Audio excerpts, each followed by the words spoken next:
Picture walking through a mist-covered forest deep in the heart of Europe, where ancient trees loom like sentinels and the air smells of damp earth and forgotten secrets. Imagine the faint sound of chattering voices, high-pitched and raspy, echoing softly beneath the rustling leaves. You pause, heart pounding, because you've wandered into a place away from time, a place where the veil between our world and theirs is thin.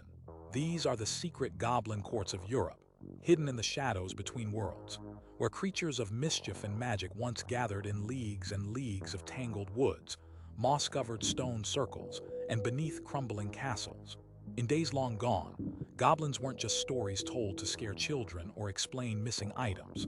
They were a living, breathing presence woven into the very fabric of daily life. These beings once filled our stories, our fears, and even our hopes. But now, you see, they've vanished, or have they? So what were they really? And why did they disappear into the fog of forgotten time? This might be the strangest thing about goblins. They weren't the grotesque, simple tricksters you might expect. Far from it. In the oldie world, goblins were part noble courtiers, part mischief makers, part secret keepers.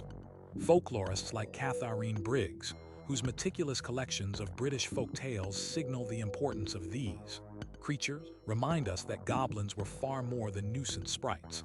They were guardians of hidden knowledge and enforcers of social order in the shadows. Imagine them as ancient therapy sessions, gatherings where the anxieties, moral lessons, and social tensions of a community were played out through these weird little creatures' antics. They weren't simply pests stealing your shiny spoons. Goblins were like medieval social workers, nature's version of security cameras, watching and judging human behavior, ensuring balance and respect. Take, for example, the tales from the Scottish Highlands, where the goblins of the glen were said to hold nightly courts inside deep caves. One story told in the 17th century by local storytellers describes a young woman named Eily, who stumbled upon one such assembly one misty evening. She described a cavern glowing with phosphorescent light, tiny goblin monarchs donning tattered crowns fashioned from twigs and spider silk, their faces sharp and knowing. The Goblin King, a creature no taller than Eily's knee, addressed his council in a rasping voice, deciding on the fate of a wayward traveler who had stolen a magical herb. The goblins debated with surprising wisdom and fairness, delivering a verdict that set right the wrong without cruelty. Eily's account wasn't just a spooky bedtime story. It was a coded message about justice, resource management, and communal ethics. The fact that a mythical creature court handled these concerns reflects a cultural framework where supernatural beings embodied societal values, acting as warnings and guides wrapped in the cloak of fantasy. In 12th century Wales, similar goblin courts were believed to convene under stone circles and hill forts, places considered thin spots between the human world and the otherworld. Local legends told of the Gwyllion, the Welsh mountain goblins, who could be tricksters or protectors, depending on human behavior towards nature. They kept a strict ledger of thanks and trespasses, rewarding those who honored the land's spirits and punishing those who desecrated sacred sites. This is where the goblin stories cross into the realm of environmental awareness. What these tales really reveal is an ancient understanding of stewardship. Goblins embodied the original environmental activists, urging humility and respect towards the natural world. By personifying the land's reaction to human actions, these myths made the idea of ecological balance tangible, even urgent, in a pre-scientific age. Fast forward to modern times, and the goblin courts have all but dissolved into fairy tales told at theme parks or internet memes. But the function they once served has been sublimated into other forms: legal systems, environmental regulations, neighborhood watch programs.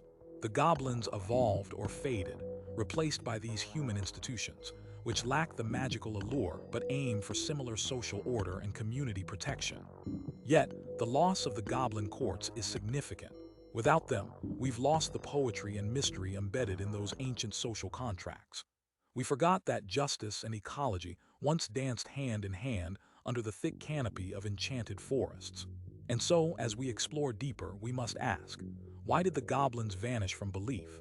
Folklorists suggest a mix of societal changes, urbanization, the rise of scientific rationalism, and religious suppression of pagan beliefs. As Europe industrialized and its cities sprawled, The wild places where goblin courts once thrived grew scarce. The ancient landscapes tucked away from human eyes diminished, and with them, the stories tied to those places faded. It's no coincidence that goblin tales radiate out from specific ecologies: moist forests, rugged hillsides, stone ruins, all locations where the presence of nature's mystery felt strongest. Lose the moss and the mist, and you lose the goblin court stage. Beyond that, religious authorities often denounce goblins and similar beings as devils or demons, driving these figures underground, relegated to whispers and superstitions deemed backward or dangerous. This should be no surprise. The church's aim was order and conformity, and the goblins thrived on ambiguity and misrule.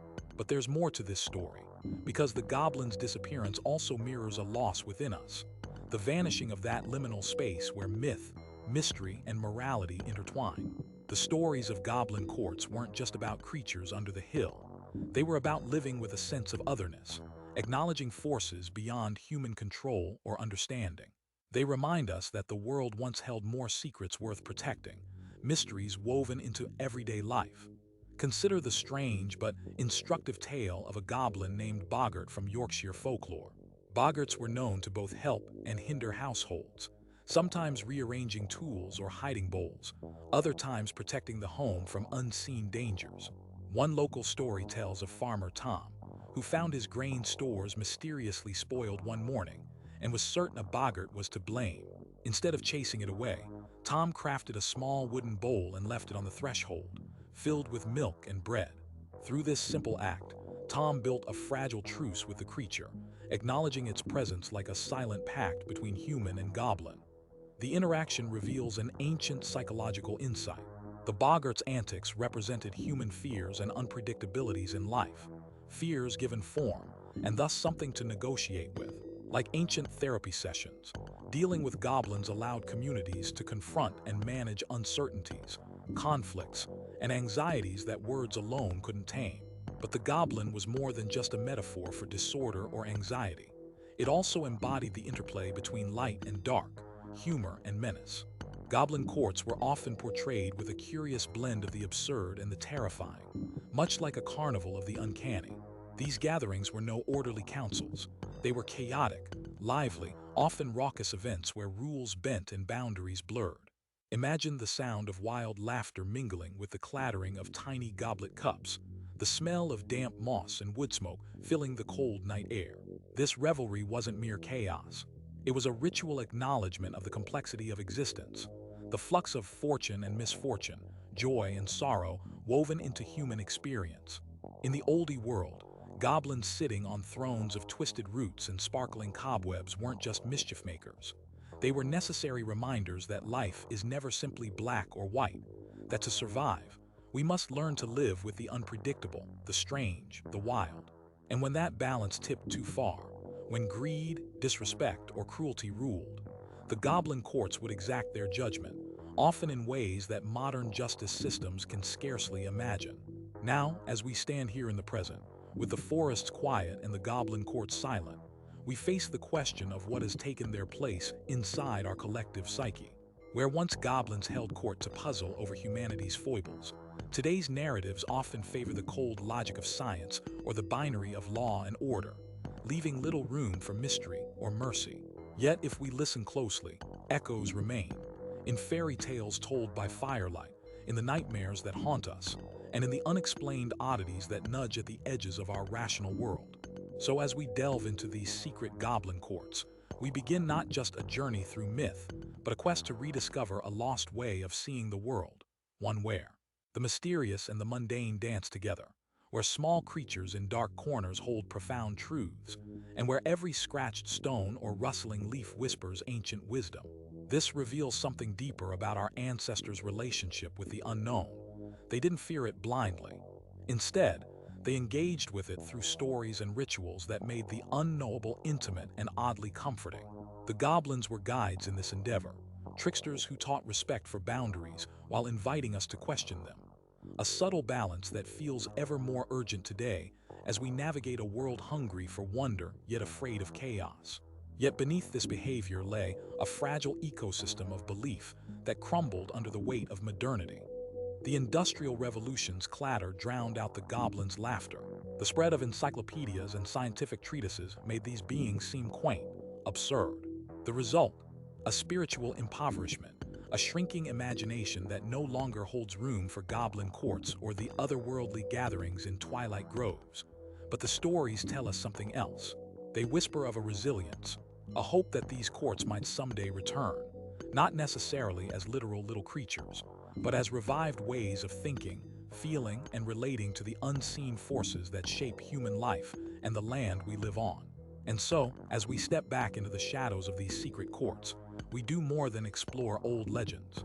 We invite the ghosts of goblin kings and their flinty-eyed court members to remind us of what has been lost, and what might yet be regained if we dare to believe once more in the magic woven through the undergrowth of our world. But the goblin courts were more than mere gatherings of mischievous sprites. They were a living, breathing reflection of the human condition itself. Take the tales from the Black Forest in Germany, where it was said that beneath the dense canopy of ancient firs, a goblin tribunal convened on moonlit nights. Here, according to accounts collected by the Brothers Grimm, these courts functioned as arbiters of fairness within the natural order, deciding disputes not only among their own kind, but also involved in the affairs of humans whose greed or cruelty upset the fragile balance. Imagine the cold dampness of those forest floors, the silence broken only by the crackling fire at the center of a circle of gnarled roots, and the low murmurs of voices just on the edge of hearing, speaking in riddles and echoes. This scene wasn't fantasy concocted for entertainment. It was a metaphor encoded in story, a system of checks and balances played out in the liminal spaces of the forest, where law, justice, and nature intertwined. One of the most compelling stories comes from the 15th century, chronicled in a collection of German folk tales, involving a woodsman named Hans who unwittingly trespassed on goblin territory. The clan's court convened swiftly. Their leader, a stern goblin judge with eyes like smoldering coals, accusing Hans of disrespecting the forest by cutting down a holy tree. The goblin court didn't simply punish him with anger or force. Instead, they sentenced Hans to undertake a quest, to plant 10 new saplings before the next full moon and care for them until they took root. If he succeeded, he would be forgiven, but if he failed, deeper misfortune awaited him. Through this process, the story instructed communities to respect the environment while illustrating consequences tied to communal responsibility. Hans' journey reveals a vital truth about goblin courts. They were less about capricious cruelty and more about enforcing an ethical code that mingled humanity and nature. This brings us to something the goblins deeply embodied, the idea of restoration and balance. In the mythology of the Alpine regions, goblins acted as agents of cosmic equilibrium. According to Swiss folklore documented by Paul Sabelot in the 19th century, goblin courts oversaw cycles of renewal, punishing those who disrupted the cycles of the seasons, who hoarded wealth, or who inflicted harm upon the land without restitution. Their judgments were a kind of natural law, harsher and more absolute than human justice, often delivered through strange rites and symbolic punishments that confounded the ordinary mind, but made perfect sense within the ancient worldview. One chilling tale tells of a greedy miller whose disregard for the nearby streams caused the goblins to flood his mill repeatedly until he relented and restored the water's course, at which point the flood ceased. In this way, the goblin courts acted as nature's regulators, their eerie verdicts enforcing sustainability in a world vulnerable to human excess. Yet beneath this behavior lay a subtle psychological function. Goblins helped people grapple with the unpredictable forces of life. They personified chance, misfortune, and the inexplicable. Their courts replicated the chaotic, sometimes absurd nature of existence itself. In places like Ireland, folklorist W.B. Yeats collected stories of the puka, a shape-shifting goblin who could bring peril or fortune at a whim, presiding over secret assemblies in remote glens. These tales often contained elements of humor and trickery, reflective of the human need to find levity within hardship. The puka's court was a carnival of contradictions, blending mockery with menace, reminding listeners that life's order is never static. Chaos and control continually dance. Such gatherings invited an engagement with paradox, mirroring ancient rites where communities confronted uncertainty, fear, and societal tensions in a ritualized, psychosocial theater. But why did these courts, and the goblins themselves, fade into myth? Historians point to sweeping cultural transformations from the late Middle Ages onward. The rise of centralized political power, scientific rationalism, and religious orthodoxy all conspired against folk beliefs. As feudal domains gave way to nation-states, the decentralized folk wisdom embodied by goblin courts became seen as superstition. The forests grew more cultivated, landscapes reshaped by agriculture and industry, stripping away the wildness that gave goblins their stage. At the same time, the church's influence pressed relentlessly to delegitimize these pagan traditions, reclassifying goblins as demons to be feared and exorcised. This suppression pushed the rich tapestry of supernatural folklore underground, into whispered tales and children's stories, severing the cultural transmission of their deeper meanings. Yet the loss was more profound than mere disappearance from the collective imagination. Goblin courts represented a worldview where mystery was respected, where law blended with magic, and morality was woven into the landscape itself. Their vanishing speaks to a broader spiritual impoverishment, a shrinking of the spaces where magic and reality touched. In our modern age of reason and data, we have replaced these courts with bureaucracies and algorithms. Neighborhood watches and environmental regulations now take up the mantle once carried by goblin judges and enforcers. But these lack the soul and narrative power of their predecessors.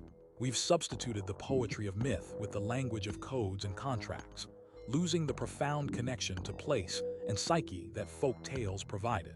But there's more to this story, because fragments of the goblin courts endure in unexpected places. Consider how contemporary environmental movements echo ancient calls for respect toward the land, even if stripped of their mythic garments. The same cultural psychology that birthed tales of goblin judgment is alive in campaigns to protect forests, rivers, and ecosystems, reminders that humanity's fate is bound to the health of nature.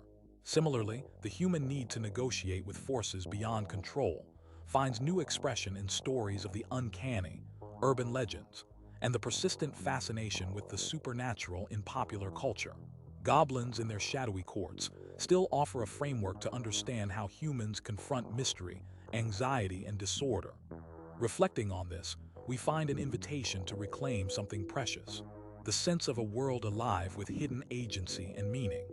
The goblin courts weren't just stories, they were a form of dialogue with the unknown, a way to hold complexity without reducing it to simple binaries. They taught patience, respect, and creativity in dealing with the unpredictable. The ritual laughter, the judgments passed beneath twisted roots, and the glow of phosphorescent fungi illuminating secret tribunals all remind us that life contains both light and dark, order and disruption, the mundane alongside the magical. So as you imagine wandering into the goblin courts again, consider what it would mean to embrace those spaces of liminality in your own life, the thresholds where reason meets wonder, and where moral complexity refuses easy answers. Listening for the echoes of goblin voices beneath the rustle of leaves might awaken a deeper sense of belonging, not just to the human world, but to the broader web of existence that these creatures once symbolized. In a way, the secret courts persist, in the stories we tell, the cautionary tales passed from generation to generation, and the silent dialogues we carry in our minds as we navigate chaos and change. To honor them is to honor the ancestors who taught us that the world is alive with mystery, and that every stolen herb, every broken twig, every whispered warning in the dark carries a lesson etched in time. We might not see the goblins themselves, but their courts remind us that justice is not only human law. It is a cosmic dance that involves stewardship, humility, and an embrace of the unknown. As the mist settles back over the forest floor and the voices recede into silence, take a moment to reflect. What secret court is convening within you? What judgments, what balancing acts are we asked to perform in the modern world? Perhaps, just perhaps, by remembering the goblins and their courts, we can learn to sit once,